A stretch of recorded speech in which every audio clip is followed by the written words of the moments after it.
Hello बच्चों, let's read the question.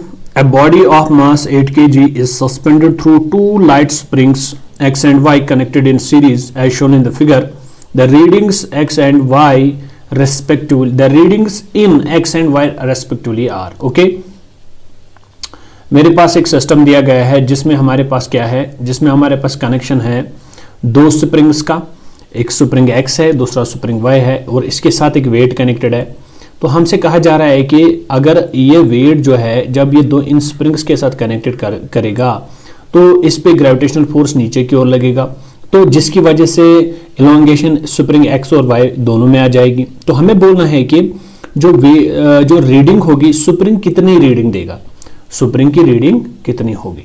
तो आइए इस क्वेश्चन को जल्दी से सॉल्व करते हैं और आराम से समझते हैं। We have to start it from the key concept. तो की कॉन्सेप्ट क्या बनेगा इसका? की कॉन्सेप्ट इसका सिंपली इतना ही बनेगा कि जब भी आपके पास दो स्प्रिंग्स होते हैं, इसको मैंने कोई लोड अटैच किया तो सीधी सी बात है कि इसको जमीन अपनी तरफ खींचेगा, जिसकी वजह से इसके अंदर इलोंगेशन आ जाएगी और इस स्प्रिंग के अंदर भी इलोंगेशन आ जाएगी। Can I write here let the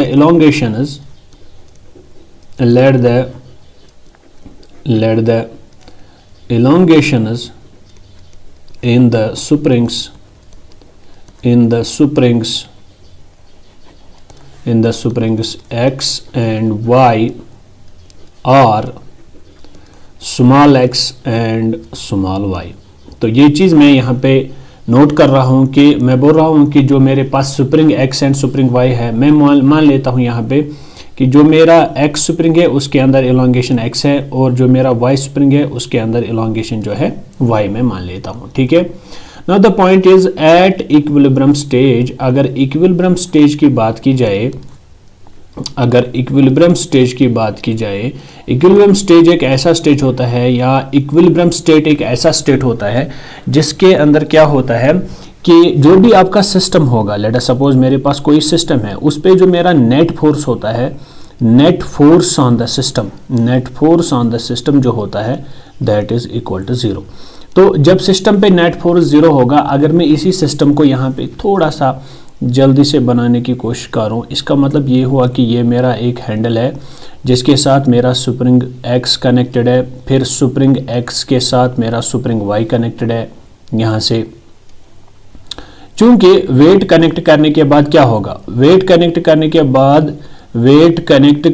बाद जो है जो स्प्रिंग Y है इसके अंदर इलोंगेशन आ जाएगी, क्योंकि इस वेट 8 kg ब्लॉक पे जो फोर्स है नीचे लगेगा। अगर इस पे फोर्स नीचे लगेगा तो इसके अंदर इलोंगेशन आ जाएगी, जब इसके अंदर इलोंगेशन आ जाएगी इस स्प्रिंग के अंदर भी इलोंगेशन आ जाएगी। सोचने वाली बात यह है कि अब जो फोर्स ऑन स्प्रिंग X की अगर बात की जाए वो बराबर होगा फोर्स ऑन स्प्रिंग Y और वो बराबर होगा weight on the of the block, यानी जो इस ब्लॉक का वेट होगा that is equal to 8 into acceleration due to gravity. This is the concept behind it. तो चूंकि अगर मैं कहूँ इस तरह की, अगर अब मुझे रीडिंग चाहिए, रीडिंग किसके बराबर होगी? Reading will be equal to जो मेरा वेट होगा ब्लॉक का, उसको हमें डिवाइड करना है एक्सेलरेशन ड्यू टू ग्रेविटी से। तो यहाँ से मेरी जो रीडिंग आ रही है that is weight upon acceleration due to gravity, g cancel. तो यहाँ पे मेरा जो रीडिंग आ रहा है दैट इज 8 kg। तो इस तरह से पता चला कि जो रीडिंग स्प्रिंग Y की आएगी वही रीडिंग स्प्रिंग X की आ जाएगी। इसका मतलब ये होगा कि हैंस both the springs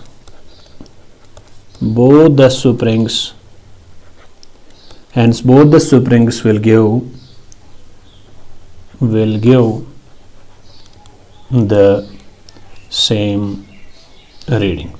तो अगर आपको पता होगा अब जो रीडिंग हमें निकल के आ गई दैट इज 8 kg, इसका मतलब D option is the correct option of this question. Thank you.